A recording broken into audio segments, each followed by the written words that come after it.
Bonjour à tous, j'espère que vous allez bien. Cette semaine, je traînassais un peu sur les internets et je suis tombé sur la vidéo d'un journaliste qui interviewait des véganes lors d'une manifestation qui a eu lieu à Paris le 14 octobre. Et il y a une petite séquence qui m'a interpellé. Magnéto. Si on te met tout nu et qu'on te lance dans la savane et qu'on te dit vas-y rapporte-moi à manger, tu vas pas revenir avec un animal ou quoi que ce soit parce qu'on n'a pas les dents pour, on n'a pas la capacité physiologique en fait en vrai à ramener des proies. L'homme n'est pas un prédateur, elle parle bien de l'être responsable de la 6e extermination de masse de la planète. On n'avait pas vu ça depuis 65 millions d'années avec les dinosaures.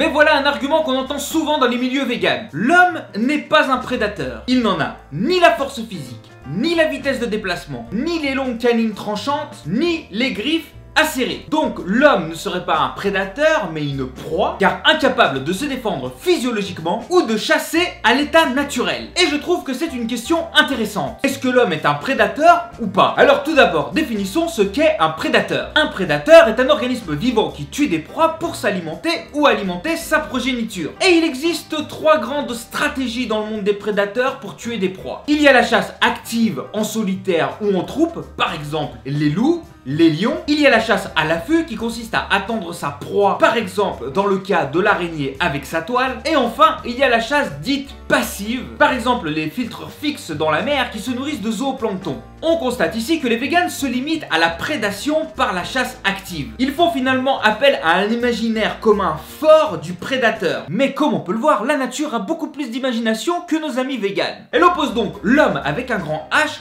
aux autres prédateurs, alors qu'un prédateur chasse souvent des proies bien moins aptes à se défendre qu'un autre prédateur. On notera également qu'elle associe le régime alimentaire avec la notion de prédation. C'est oublier bien rapidement tout un pan de la nécrophagie qui consiste à se nourrir d'un animal déjà mort, ou du parasitisme qui généralement ne nécessite pas la mort de l'animal consommé. Mais soit, reprenons le concept physiologique de base exprimé par notre ami vegan. Attardons-nous sur le sujet, sommes-nous physiologiquement des prédateurs? Et jouons le même jeu que les véganes en nous comparant à des chasseurs actifs et puissants dans l'imaginaire. Commençons par la mâchoire qui a des caractéristiques bien particulières chez les prédateurs. Elle est large avec des muscles courts qui n'entravent pas l'ouverture de la bouche afin de permettre la saisie de la proie plus facilement. Chez les prédateurs, la disposition du muscle de la mâchoire permet également d'avoir un effet levier qui permet d'augmenter la puissance de la morsure. Un rapide examen de notre morphologie montre que notre mâchoire ne semble pas correspondre à une mâchoire de prédateur, puisque l'ouverture est faible comparée à la taille de la tête et nos muscles de mastication sont longs. Les prédateurs mangent vite sans mâcher,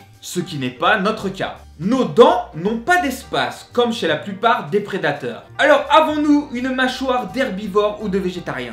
Eh bien, pas vraiment non plus. On peut constater dans notre bouche la présence de canines, qui est une caractéristique de carnivore et donc de prédateur, mais qu'on peut considérer comme une arme de défense. Néanmoins, la puissance de la morsure chez l'être humain est assez impressionnante. Elle est de 650 newtons, ce qui est à peine 2 fois moins que la puissance de morsure d'un pitbull, et plus fort que la morsure d'un labrador. Tuer une petite proie avec la bouche semble donc être parfaitement à la portée de l'être humain. Bien que étrangler une proie avec notre capacité de pronation grâce à notre pouce opposable serait quand même beaucoup plus simple et un peu plus propre pour vos vêtements. D'ailleurs, moi-même, ma grand-mère qui vit dans une ferme, je peux vous dire que les lapins ou les poules, elle les tue pas avec les dents. Un petit clac et on n'en parle plus. Alors si on peut tuer assez facilement une petite proie, j'irai pas me risquer à étrangler un éléphant à main nue. On serait donc incapable d'attraper cette proie puisqu'on serait trop lent.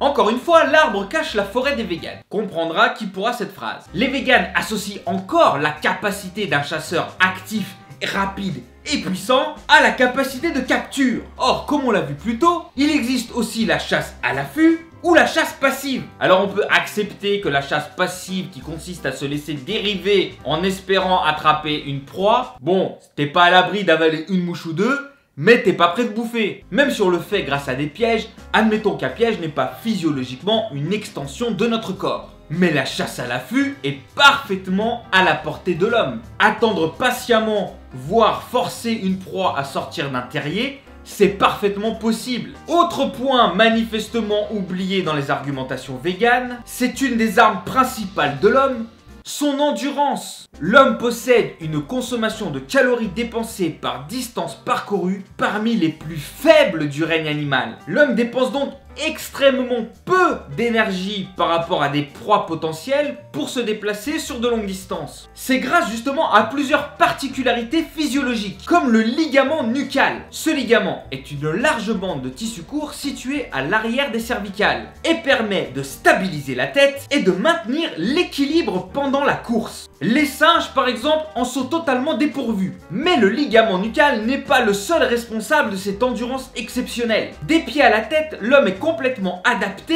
à la marche ou à la course. Par exemple, le tendon d'Achille permet d'emmagasiner de l'énergie lors de la pose du pied au sol et cette énergie est restituée lors de la propulsion, ce qui permet d'économiser près de 50% du coût métabolique d'une course. Le tendon d'Achille n'a d'ailleurs aucun rôle lors de la marche. L'homme fait donc partie des seuls animaux à pouvoir marcher pendant des heures et donc à épuiser physiquement une proie qui n'en est pas capable en la poursuivant sans relâche jusqu'à ce qu'elle s'écroule de fatigue. Mais maintenant qu'on sait qu'on est capable de tuer une proie et de l'attraper, est-ce qu'on peut la digérer? Nos intestins sont-ils vraiment incompatibles avec la viande? Bon, après plusieurs milliers d'années à en bouffer, vous vous doutez bien de la réponse. Mais pour toi, ami vegan qui regarde cette vidéo et qui doute, étudions ensemble le système digestif. Prenons les mammifères. Grosso modo, on retrouve le même système entre un herbivore, un végétarien ou un carnivore. Mais alors, Ufotini, comment on va savoir? Attends, il y a quand même quelques différences qui peuvent nous apporter quelques indices. Par exemple, l'intestin des mammifères est toujours séparé entre l'intestin grêle et le gros intestin. Mais la longueur de l'intestin grêle est très variable et surtout, il est en rapport avec le régime alimentaire. Les substances végétales sont plus difficiles à digérer que la viande. L'intestin mesure donc entre 20 et 30 fois la longueur du corps chez les mammifères qui sont herbivores, comme le mouton ou le bœuf, tandis que chez les carnivores, il n'a que 3 à 5 fois cette longueur. Et alors chez l'homme, eh bien la moyenne de la taille de l'intestin est d'environ 6 mètres, ce qui représente à peu près 3 fois et demi la longueur du corps d'un homme. On est donc bien plus proche en termes de système digestif d'un carnivore. Mais alors Ufotinique, on a à la fois les caractéristiques d'un végétarien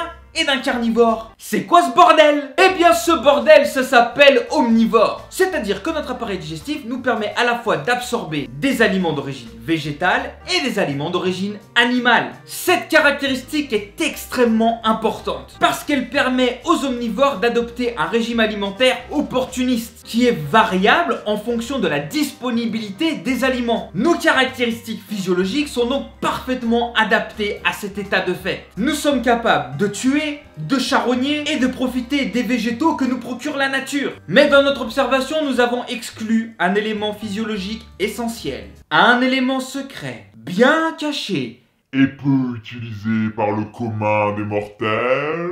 Notre cerveau.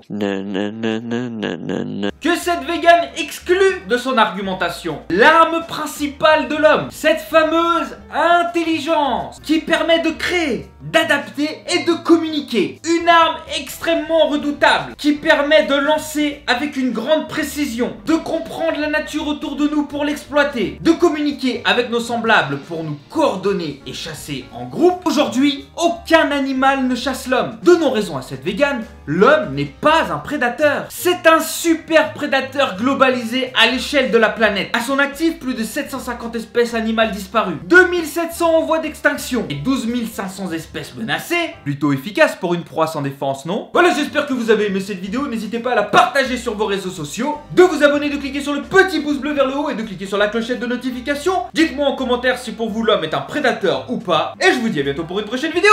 Tchuss!